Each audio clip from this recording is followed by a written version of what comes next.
Goeiemôre, Sabbat 14 Junie 2025, lesing 299 van die Groot Johannes Evangelie boek 2. Nou ons is nog steeds daar in die gesprek waar Yeshua se disippels is en die twee kinders deur Yeshua gevra word om groot wyshede te openbaar, omdat hulle al redelik jare natuurlik ten volle omtrent verenig het met Yeshua se gees en dan die Josua ook baie diep wyshede besit. En hy was nou nie heeltemal lekker om te praat nie, maar Yeshua het vir hom gesê, praat. En nou kom hy en hy vra Yeshua, ons het daarmee afgesluit gister, het ek reg gepraat of nie? En hy het vir ons 'n rede gegee oor slawerny, dat dit wel 'n onding is, maar dat dit ook 'n nodige en 'n noodsaaklike middel is wat Elohim gebruik om volke in die bek te ruk. Volke wat te hoogmoedig en te groot word, ruk hy in die bek en maak hulle nederig deur hulle aan verslawing oor te gee. So kan ons baie voorbeelde in die verlede kry. Die duidelikste voorbeelde in die skrif is natuurlik Israel wat vir 40 jaar in ballingskap gegaan het in Egipte. Hoekom? Niemand, dit word ook nie geleer nie. Hulle is daar omdat hulle die naaste liefde gebod oortree het ten opsigte van hulle broer Josef.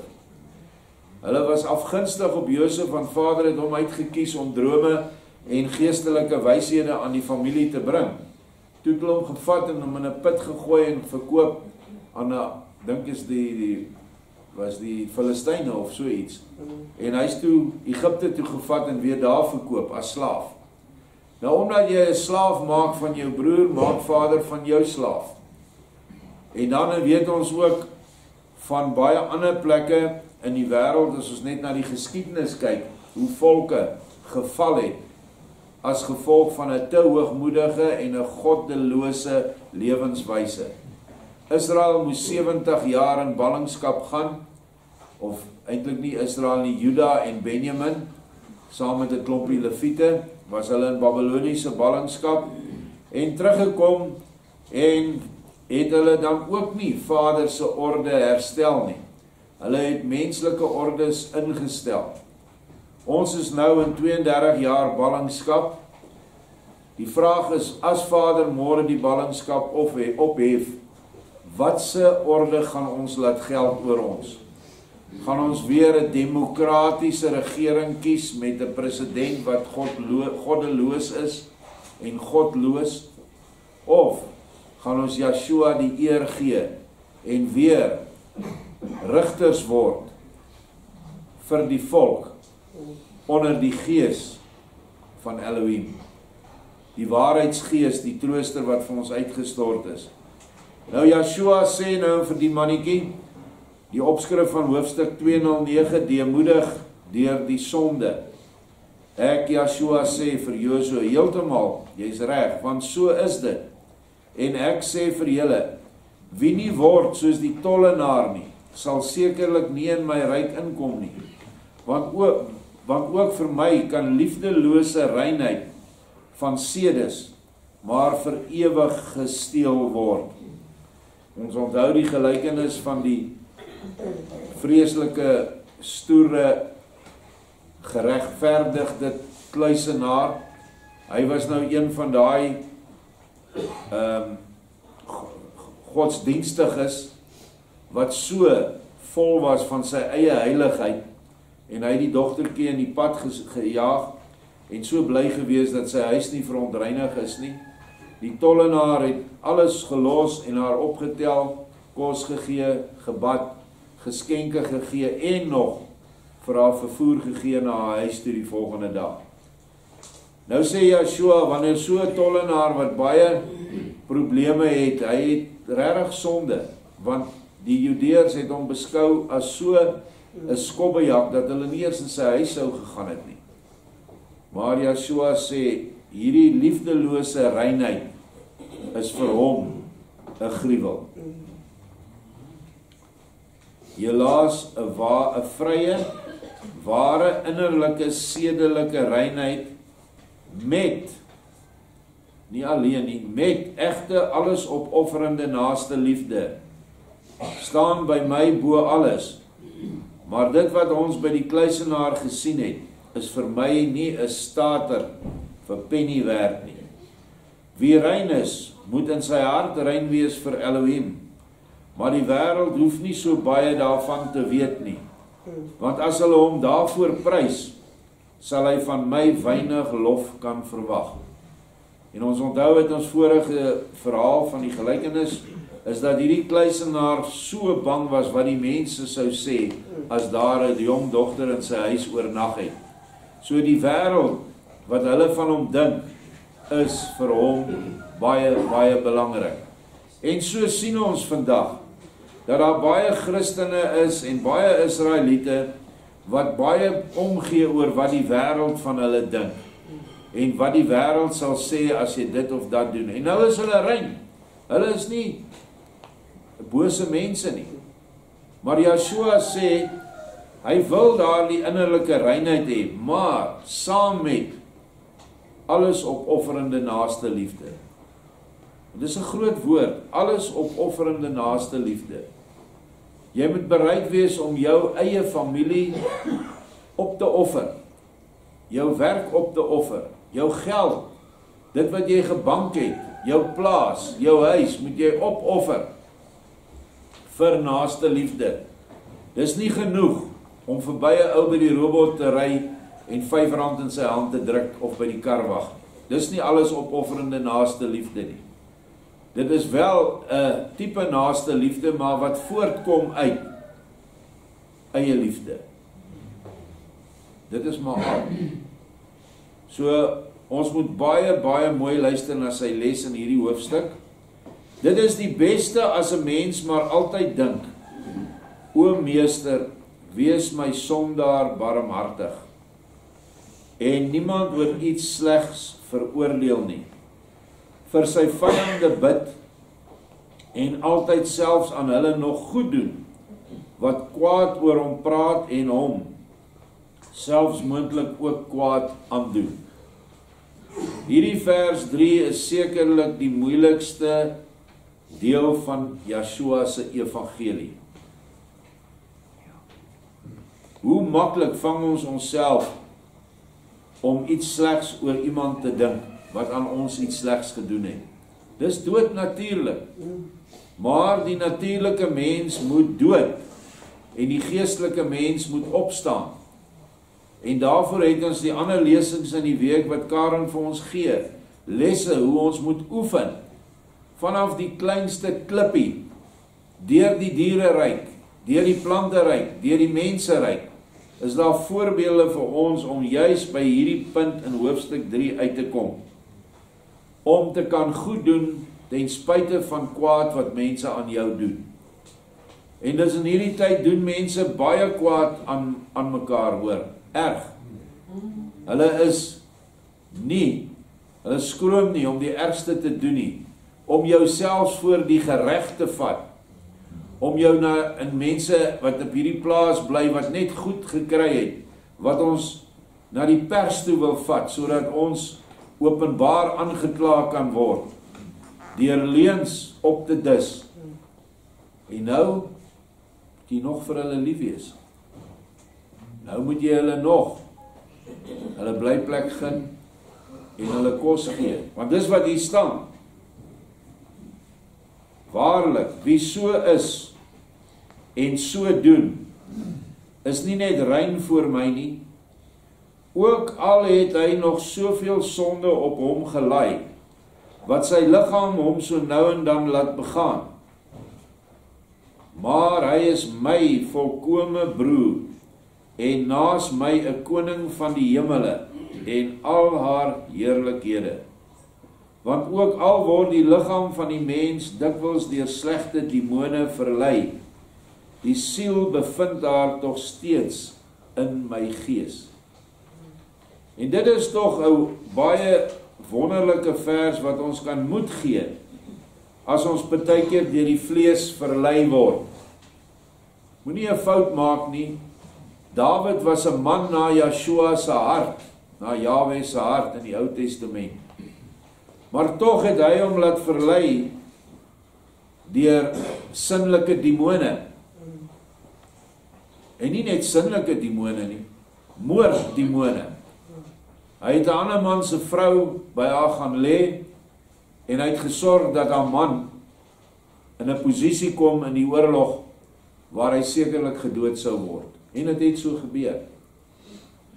Tog noem Vader hierdie sondige koning 'n man na sy hart en noem hy Joshua homself die geestelike koning Dawid. Nie koning Salomo nie op enige ander koning nie, maar koning Dawid. Dat hy op die troon gaan sit in die nuwe Jerusalem. En die troon is ons harte as ons sal oorgaan na die nuwe Jerusalem op aarde.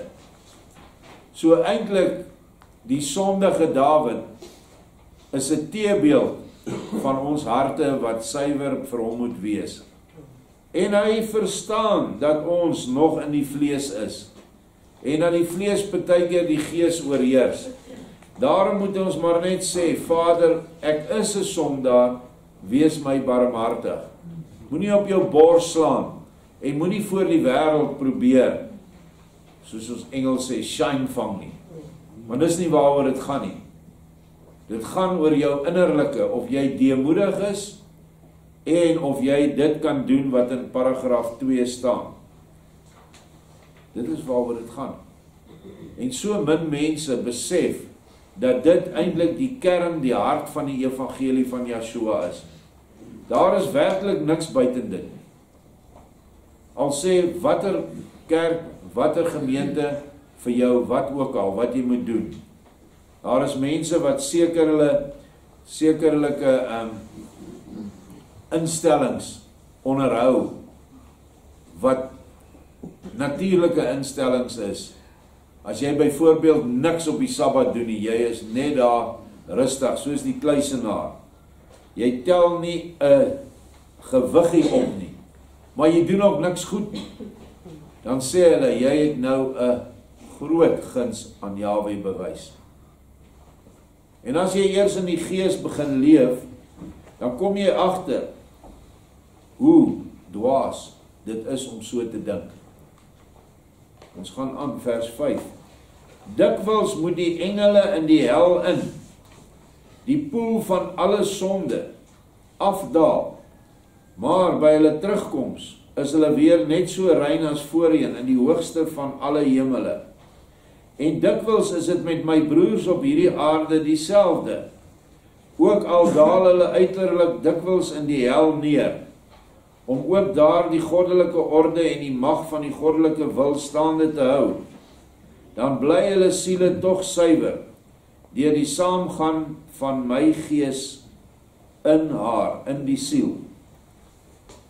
Nou hierdie vers kan ek redelik goed beskryf of 'n goeie voorbeelde vir julle gee, want ons wat werk en in die personeel dien op hierdie plaas en in die ouete huis, daar gebeur gereeld situasies waar ons werklik in die hel neerdaal, in die helse sondes wat die mens doen. En nou moet jy die goddelike orde en die goddelike wil in stand hou op die plaas of op die ouete huis gronde. En dit is om in die hel neer te daal. Maar die gees moet nog in jou siel wees terwyl jy afgaan hel toe. Terwyl jy hierdie ou sien wat gruwelike dinge doen. Dronk was, vol dwelms was, sy vrou geslaan het, ander mense bygekom het en hulle gevoeter het. Of een wat jy vang wat met kinders lok. Of watter ander gruwelike sondes hier gepleeg word. Die goddelike wil en die goddelike orde moet in stand gehou word. Ons kan nie anders te nie. Dan kan ons maar hierdie gemeente tot sien sê. So ons is gereeld in die situasie waar ons in die hel neerdaal. Ek dalk meer as almal, en hier op die plaas vir Amelda ook, is want maandag moet ons die hel van die naweek hanteer. En die belangrike is om dit in die gees, in die liefde te hanteer, mits die goddelike orde en die goddelike wil staande kan bly. Kortom, iemand wat deur die sonde so deemoedig word, soos ons tollenaar, het deur die sonde net soos 'n engel, slegs vir 'n oomblik in die hel afgedaal, om daar rus en orde te skep. By sy terugkoms is hy egter vervul van afskuw, en sy siel is net so suiwer as voorheen. Maar 'n sondaar wat deur sy sonde maar net hoogmoedig word, en wat as sondaar hoogmoedig bly, is al 'n duiwel, al sien hy daar uiterlik vir die mense nog so rein uit. 'n voorbeeld hiervan is mense wat besete is met 'n hoogmoedige godsdienstgees. Hulle kan nie 'n sin sê, o, as die Here wil, sal ek dit en dit doen, en as die Here wil, sal dit en dit doen. Ag, die Here is so goed vir my, en hy loop werklik met die Bybel onder die arm, en elke antwoord is 'n Bybelversie.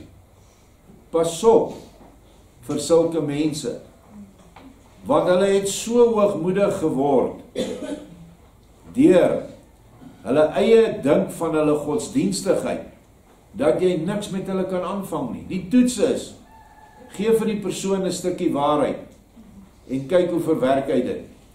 En dan sal jy weet, hierdie is 'n godsdienstige gees, dis nie Vader Jahwe se troostergees nie. Want dit is baie belangrik dat ons geeste moet kan onderskei. Want so 'n godsdienstgees is die gevaarlikste gees. Want daai gees gaan jou mos nou baie fyner kan verlei as 'n gees wat sê, kom ons gaan dobbel, kom ons gaan na 'n bordeel toe, kom ons gaan kroeg toe. Daai geeste sal enige mens wat weet wat reg en verkeerd is, sê nee, dit is my lewe is verby, ek is klaar daarmee. Maar hierdie godsdienstige gees, soos wat die kluisenaar dit gehad het, hy so rein, hy stamp die deur in daai arme kind se gesig toe, en hy spring daarop en hy sê, ek het daarom nou die sonde gemis. Dit is hoe hierdie gees werk. Maar ek sê aan julle almal, watter sondaars en sondaresse ook al hulp soekend by julle sal aanklop, julle mag hulle nooit die deur wys nie, maar julle moet hulle help, asof hulle nooit gesondig het nie. En as julle hulle gehelp het, moet julle daarna ook alles doen, om vir die toekoms die sondaars liefdevol en wys te help, maar dan wel met 'n wysheid wat slegs uit liefde voortkom. Daar is ander wysheid, wat hy in die boek Jakobus noem, wysheid, aardse wysheid of natuurlike wysheid. Hemelse wysheid moet uit die liefde voortkom, en dit sluit teregwysing in. Dit sluit dit in, want jou ma het jou lief gehad, maar jou agterend het gebrand in my tyd. En jou pa dieselfde, het jou lief gehad, maar hy het vir jou dit moes doen wat nodig was om jou te vorm. En dit was nie baie lekker nie. Maar as ons terugdink, dan dink ons tog met liefde aan hulle, en ons is dankbaar vir elke pak slaag wat ons gekry het, wat ons verdien het. 'n Egbreekster is by die Judeërs volgens Moses 'n sondares, wat dadelik deur elkeen wat haar eerste na die daad ontmoet, gestenig moet word. Dit is die wet van Moses. Ek sê egter vir julle, wie die vlugtende in sy huis opneem, en haar tweevoudig probeer red, geestelik en liggaamlik, sodat haar liggaamlik het hulle nie met klippe doodgooi nie, en geestelike die leer van Yeshua na haar toe bring, sal eendag deur my met vriendelike oë aangekyk word, en sy skuld sal in die verganklike sand geskryf word, waarvan die wind die rimpels verwaai. Wie egter 'n klip na haar gooi, en self nie van elke sonde vry is nie, sal eenmaal deur my aan 'n streng oordeel onderwerp word. Want wie vir my terugbring wat verlore was, sal eendag in die hemelryk waardig bevind word om 'n groot loon te ontvang. Maar wie oordeel, ook al is dit regverdig volgens die wet, sal ook eendag regverdig en streng volgens my wet geoordeel word. Dis maar net die wet van wat jy saai, sal jy maai. As jy geregtigheid loop en saai en orals by almal fout vind en hulle aankla by jou medemens en vertel hoe sleg hierdie een is en hoe hy dit aan my gedoen het en dat, dan sal jy met daai selfde gees, want daar is so 'n gees, die Ou Testamentiese Levitiese orde het 'n gees van geregtigheid gehad. As jy fout maak, skies, jammer, op die getuienis van 2 of 3 word jy geoordeel. En in die geval van hoerery word daai vrou doodgegooi. Gewoonlik deur die klippe wat dieselfde ou wat met haar gemeenskap gehad het, gooi haar dood met klippe. In die tyd van Joshua, in die ou tyd was dit nie so nie. Dis hoekom Joshua hulle gevra het, as julle geen sonde het nie, toe die sondares, die egbreekster, voor hom staan, dan kan julle 'n klip gooi. En toe weet hulle, maar hy weet, ons het met haar gemeenskap gehad. En as jy daai verhaal lees in die Nuwe Openbaring, het hulle daai vrou met verskriklike oorreding wat grens aan afpersing gekry om dit te doen, wat in ons tyd amper sal deurgaan as verkrachting.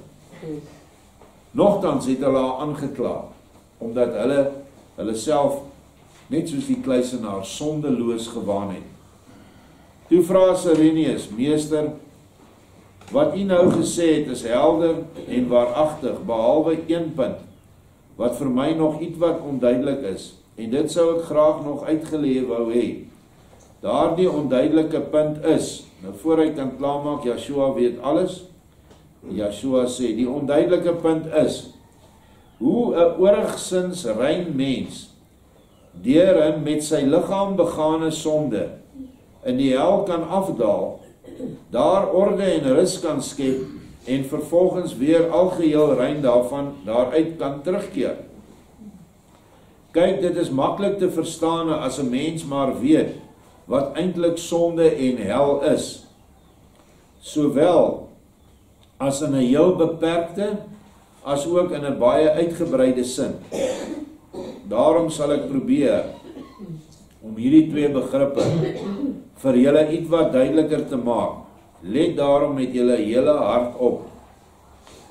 En hier kom nou 'n baie deeglike verduideliking van die hel en die hemel, die vlees en die gees, wat in die begin baie moeilik is, was baie moeilik vir my om te begryp, maar wat ek voorstel as julle nie is daarmee, lees maar hierdie stukkie 'n paar keer oor. Lees hom bidend met insig, en Vader sal vir jou op jou vlak, sal hy dit oopmaak, en soos wat jy verder groei, sal dit dieper oopgemaak word. Hoofstuk 2:1-0, wat is liggaam, wat is die siel? Die liggaam is materie, en is saamgestel uit die ergste selfstandige deel van die oersiel, wat deur die mag en die wysheid van die goddelike ewige gees in hierdie organiese vorm gehou word. Die vryer siel, wat so 'n liggaamlike vorm bewoon, word daardeur geheel en al van al die nodige voorsien. Nou wil ek dit net so 'n bietjie verduidelik in terme wat die gewone mens sal verstaan. Hierdie oersiel waarvan hy praat, is die oersiel Lucifer. Die hele heelal wat ek en jy kan sien met ons oë, is maar net 'n atoompie van die hele siel Lucifer. Lucifer siel was eens 'n magtige engelwese, na die beeld van Elohim geskape. So hy was 'n manlike wese, Lucifer, met 'n vroulike wese in hom. Satana, wat later Satana geword het. Maar dit was Lucifer se wysheidsgees wat hy ontvang het. Dit was sy vroulike deel. En so bestaan alle hoër engele uit 'n manlike en vroulike deel in een. En so was Adam en Eva ook geskape in Genesis 1 vers 26 en 27. As een wese. Hoekom? Want hulle is na die beeld van Vader geskape, van Elohim, wat manlik en vroulik in hom herberg. Hy het die manlike positiewe en die vroulike negatiewe. Nou moet nie dink aan negatief soos wat ons negatief ook beskou nie. Dink aan, soos ek nou in werkswinkeltaal praat, positive en negative. Geen kar sal aan die gang kom as jy nie daai twee pole opgekoppel het en dan probeer aansit het nie. So kan niks in die skepingswêreld nou waarin ons is, en ook in die geestelike skepping wat nie geval het nie, kan nie ontstaan sonder 'n positief en 'n negatief wat in aksie kom nie. Vader is die manlike positief, hy kry die gedagte, ek wil nou 'n heelal laat ontstaan. Dan kom die wysheid, die vroulike in hom, die skepende deel, en sê, laat dit so wees. Vat die huwelik as 'n voorbeeld. Ek wil graag 'n kind hê. Ek sê vir my vrou, is nou tyd ons moet 'n kind kry, en sy is eens met my. En sy baar vir my die kind. Ek kan nie, maar ek kan die gedagte kry. En so werk die hele skepping dan ook. Nou het hierdie ligsiel, hierdie oersiel geval. Omdat hy sy hart verhard het, het Vader hierdie oersiel in harde substans verander. Alles wat in hierdie oersiel geleef en bestaan het, engelwesens, vleeslike, ja nie, daar was nog nie vleeslike wesens, engelwesens, geestelike diere, geestelike plante, geestelike wêrelde. Dis alles wat in hierdie oersiel was, of wie hy is, het Vader alles verhard, en die dinge het presies geword soos die hart van Lucifer. Die gees het onttrek, die ewig lewende gees van wysheid. En Lucifer het sy eie gees gemaak. En dit staan in Henog, die openbaring van Henog 13. Terwyl hy val, het hy Satana geskep. En hierdie gees was 'n liefdelose, harde, leungees. En dit is wat ons dan nou sien wat in materie omvorm is. Die materie huisves die dood, soos wat Lucifer die dood in homself gekies het. Nou is ons in hierdie liggaam, ons sien almal mekaar se liggame. Wanneer jy praat en optree, dan sien of ervaar ons jou siel. Want die siel is in die liggaam. Maar in die siel is daar nog 'n hulpmiddel gegee. Ons is 'n klein druppeltjie van die oersee van Vader se gees, is ook vir elkeen van ons uitgestort. Elkeen van ons het dieselfde druppel gekry. Dit hang af of jou siel, die ware jy, die ek, bereid is om daai gees, wat gewoonlik in mense slaap, veral as jy gebore word, want jy het mos nou geen sinne, of jy daai gees gaan laat ontwaak. En dit is die stryd, is dat hierdie hele groot wêreldmens, Lucifer, wat nou verhard is, in al sy planetêre, sonne, sterre dele, in alle verharde plante en diere, alles weer moet terugkom na gees toe. Alles weer herstel moet word en vir ewig sal bestaan, waar dood nie meer is nie. Mense wat na doodse ervarings van die hemele gehad het, getuig van gras wat nie verwelk nie, blomme wat altyd bloei. Die woord sê, vrugtebome wat 12 keer 'n jaar vrugte dra. En getuienis het, wanneer jy een afpluk, is daar weer een wat groei, dadelik. So lyk dit in 'n geestelike omgewing of 'n ryk wat nie geval het nie. En dis waarheen ons terugbeweeg. Dat alles wat materie is, wat ons nou om ons het hier, en wat ons in die lig kan sien, sover ons oog kan strek, gaan eendag weer geestelike substans word. Goed, As dit nou verstaan is, dan kan ons verder lees. Die in 'n liggaam wonende siel, dis jou en my siel, is natuurlik in die begin nie baie reiner as die liggaam nie, omdat ook sy afstam van die onreine oersiel van die gevalle Satan. Die liggaam is vir die nog onsuiwere siel eintlik niks anders as 'n heel wyse en heel goeie en doelmatig ingerigte suiweringsmasjiene. Dis wat die liggaam is. Pragtige beskrywing hier. Ek herinner julle aan die lesing toe ek gesê dat daar twee groepe gevallenes in hierdie ryk is. Die een lot wat ongeveer 'n derde was, is die rebelle, en die ander is die wat nie rebelleer het nie, maar noodgedwonge, omdat hulle in hierdie ligsielse ryk geskep is, nou ook moes deel aan die val na die materiële toe. Dit is wie ons wat hier sit is. Ons is een van daardie twee. So, albei moet uit hierdie materiële toestand kom. Maar in die siel woon al die suiwere vonk van die gees van Elohim, waaruit die ware selfkennis en die goddelike orde hom kenbaar maak, deur die stem van die gewete. Ons praat altyd en kla, maar God praat nie met my nie. Dis nie waar nie. Jou gewete is Elohim Vader se stem wat deur die gees met jou spreek. Binne in jou siel sê daai stemmetjie vir jou, nou jaag jy aan. Nou maak jy droog. Stop hierdie ding wat jy nou wil doen. En dan luister ons gewoonlik nie na daai stemmetjie. En dan as ons vingertjies verbrand het, dan laat hy jou dit onthou, maar ek het jou gewaarsku.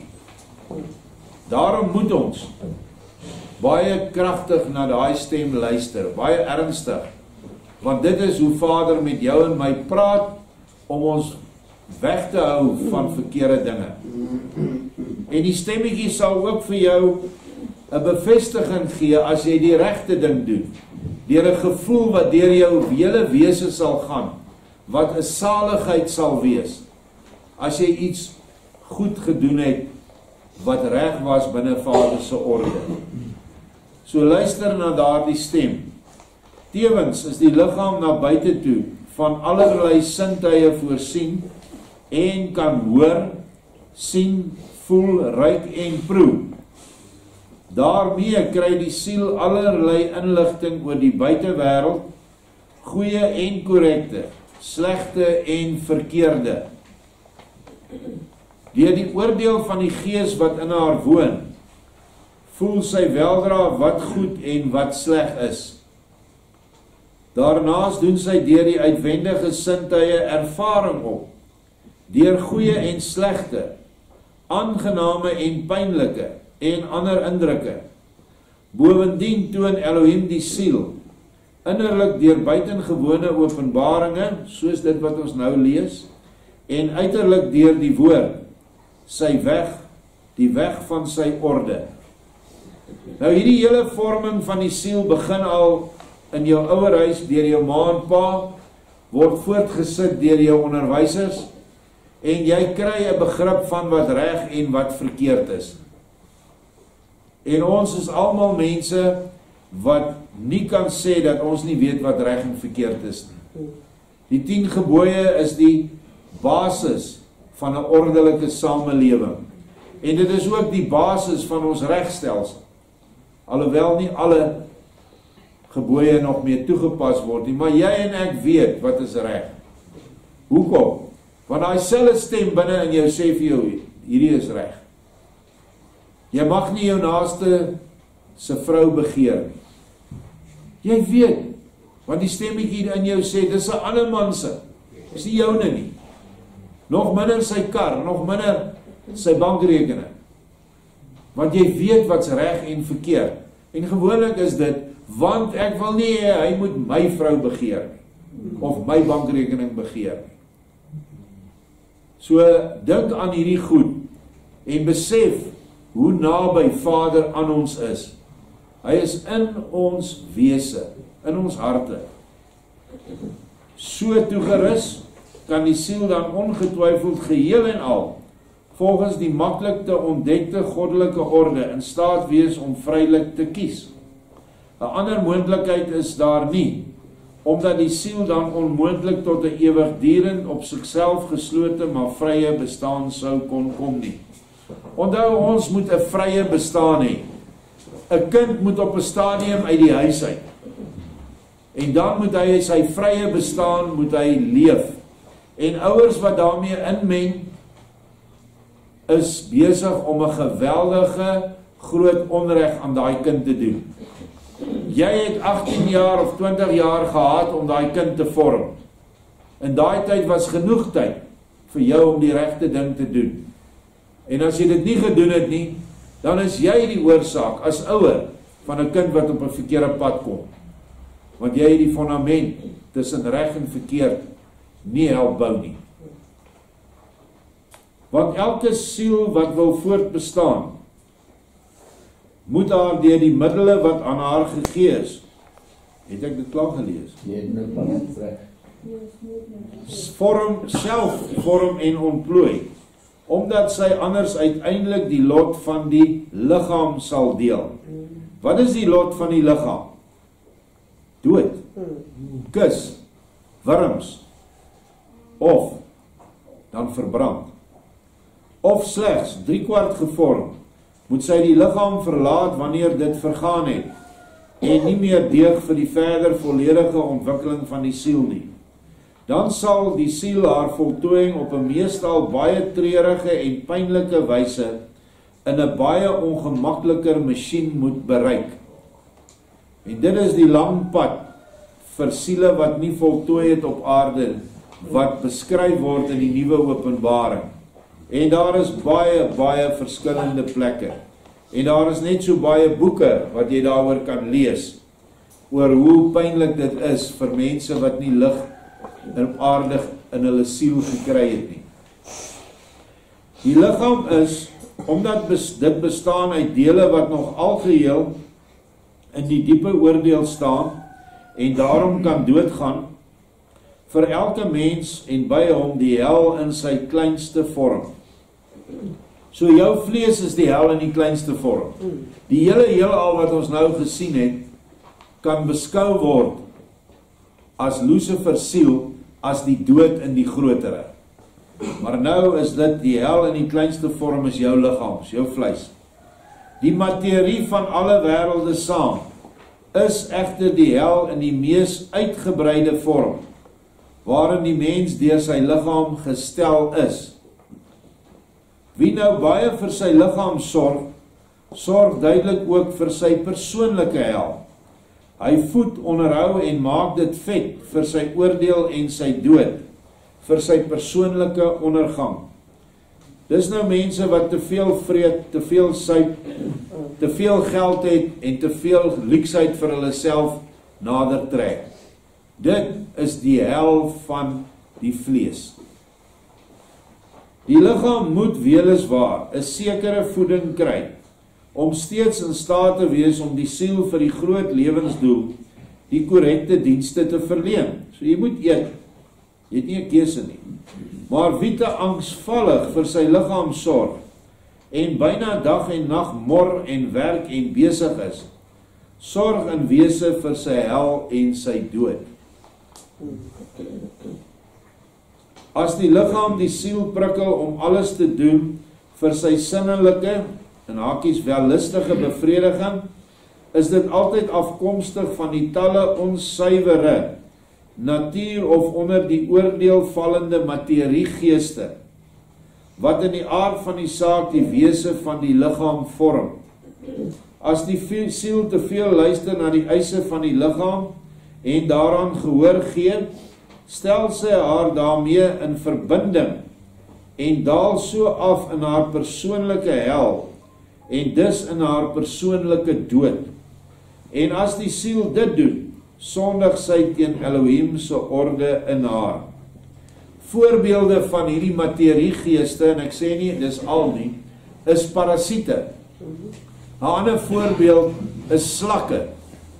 Ander is wurms, skadelike bakterieë, Dit is alles materiegeeste vanuit die hel.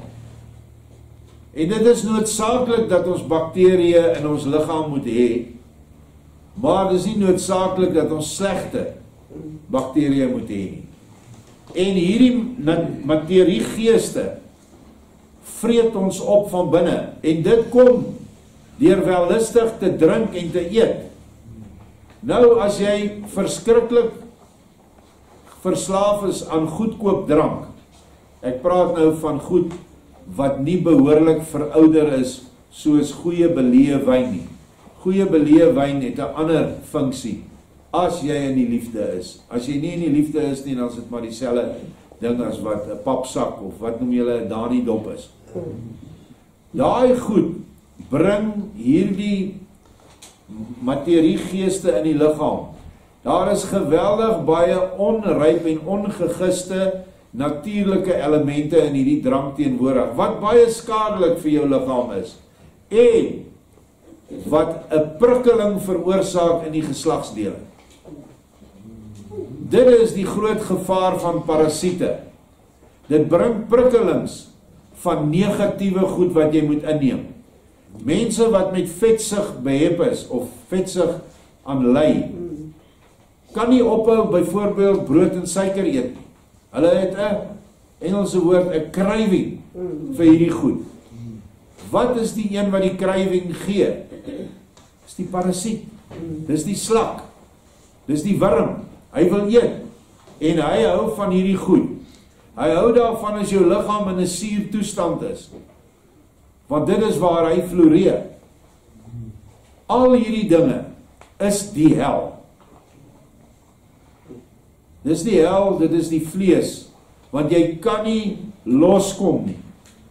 Iemand het dit nou die dag goed gestel, vir 'n mens wat in die vleeslike so lewe, jy is eintlik 'n wurmplaas.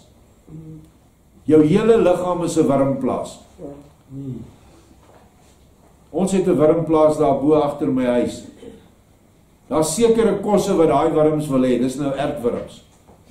Dis gewoonlik blare en skille en sulke goed. Vir hierdie wurms wat in ons liggaam is, soek hulle enige iets wat in suiker kan omvorm.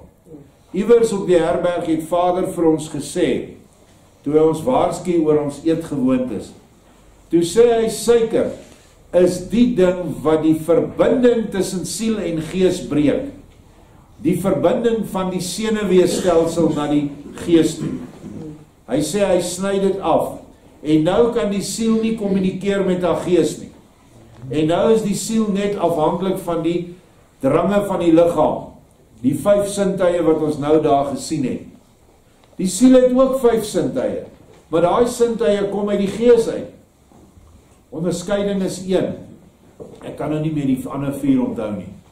Maar jy moet daai geeste moet jy, daai sintuie moet jy aan die werk kry. Byvoorbeeld, ekskuus ek nou weer daarop hamer, maar dit is wat hy vir ons gegee het in die nuwe Openbaring.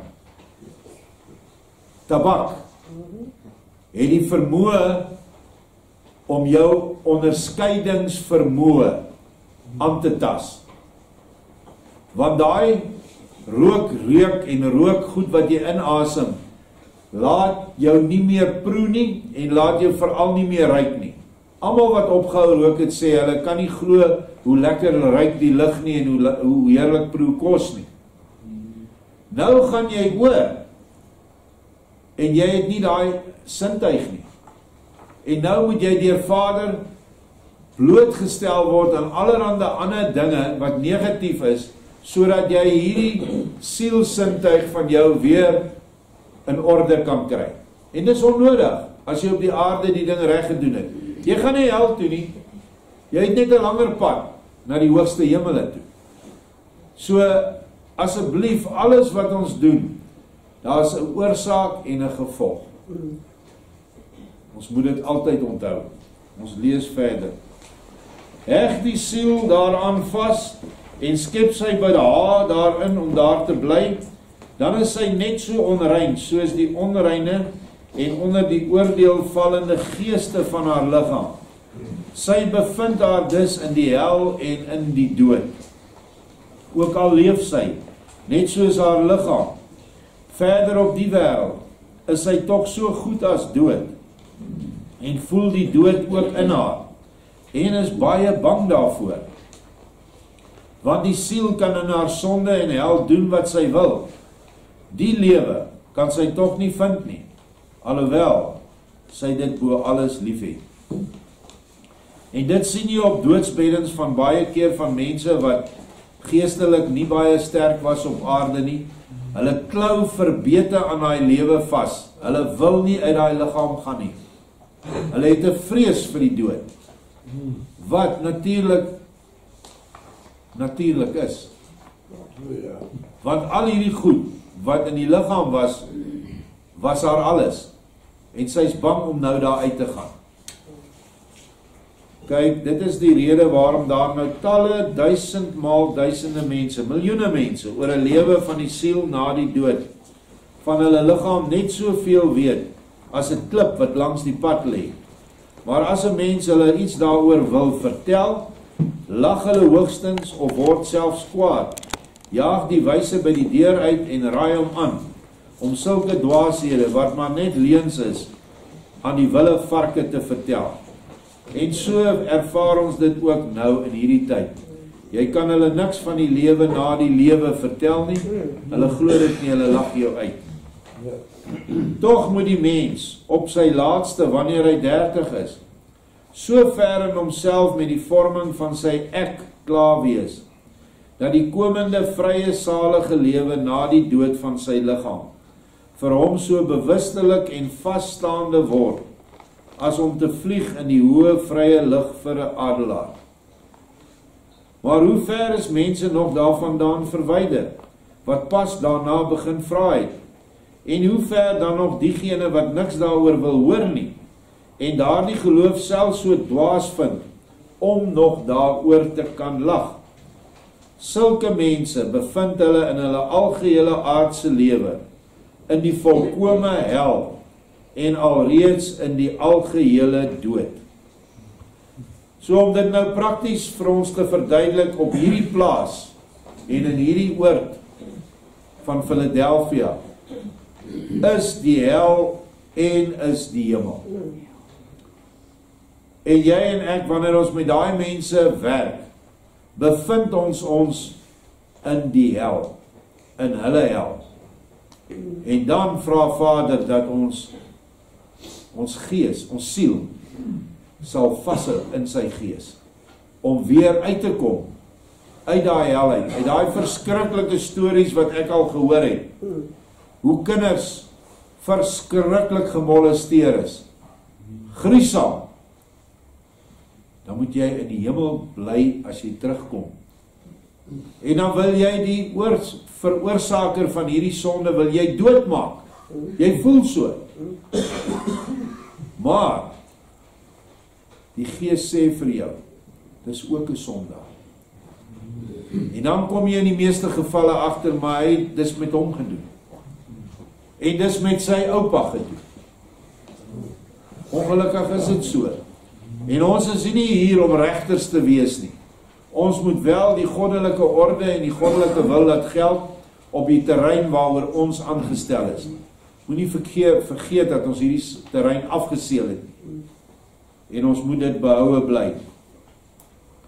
Maar tog word aan 'n siel wat haarself alreeds algeheel gereinig het, tog nog dikwels geruime tyd gegee om haar ydelle, op sigself onsuiwere liggaam en sy geeste ook te reinig.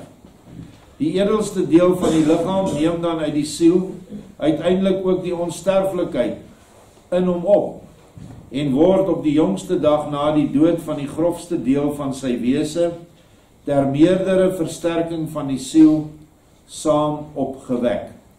Die jongste dag is die dag waarop jy sterf. By sulke reeds rein siele gebeur dit dan ook dat hulle tog so nou en dan, as hulle hel, dit wil sê hulle liggaam, dikwels nog baie verlokkend werk, 'n kort tydjie in so 'n persoonlike hel ingaan, met ander woorde toegee aan die begeerte van hulle liggaam en sy geeste, Hierdie siel kan dan egter nie weer volledig onrein gemaak word nie, maar is slegs vir so lank onrein, as wat sy haarself in die poel van haar liggaamsgeeste ophou. Sy kan dit nooit lang daarin uithou nie, en keer daarom baie gou na haar rein toestand terug, waarin sy dan weer net so rein is, asof sy nooit onrein was nie. Daarby het sy in haar hel vir 'n tyd rus en orde herstel, en kan sy haarself vervolgens weer ongestoord in die lig van haar gees beweeg en versterk. Wie van julle 'n goeie begrip het, sal dit alles heeltemal verstaan. En jy, vriend Sirenius, sê my nou onomwonde of jy dit verstaan het. So Joshua het begrip vir die tollenaar wat nou en dan terugval in die sonde. Hy het begrip vir jou en my. Elkeen van ons het goed wat ons pla. In Engels noem hulle dit vices. Ek weet nou nie wat is die Afrikaanse slegte gewoontes. En partykeer dan gly jy, dan val jy weer in daai slegte gewoonte en jy weet dit is skadelik vir jou. Maar as jy terugkom, dan voel jy baie sleg daaroor en dan is jy weer rein. Jy sal nooit so onrein wees soos wat jy was heel in die begin toe jy niks geweet het nie. Vader laat toe dat ons val en opstaan. Want hy weet, jy gaan dit doen. Wat by hom belangrik is 'n wil om te kan oorwin.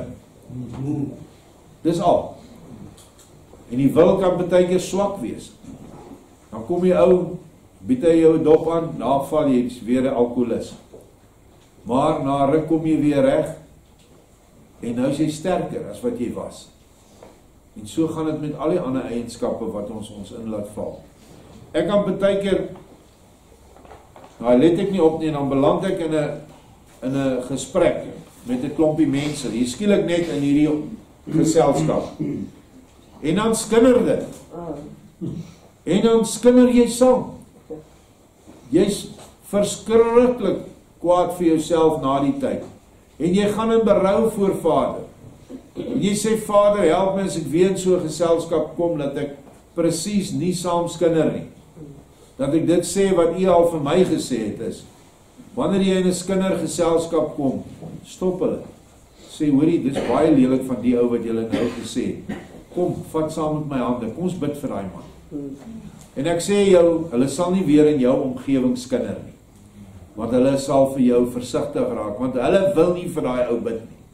Die ware skinderbek wil net slegter praat van die ou, as wat, nog slegter as wat dit eintlik is. Soos wat ons sê, sterkies wat bygelas word. So ek dink hierdie 2 hoofstukke is vir my 'n baie belangrike les, en dis baie diep goed. Ek stel voor dat jy dit oor en oor lees, sit hierdie stukkie in jou Bybel, en lees dit gereeld. Want dit is die pad, die weg na ewige lewe. Dankie. Amen.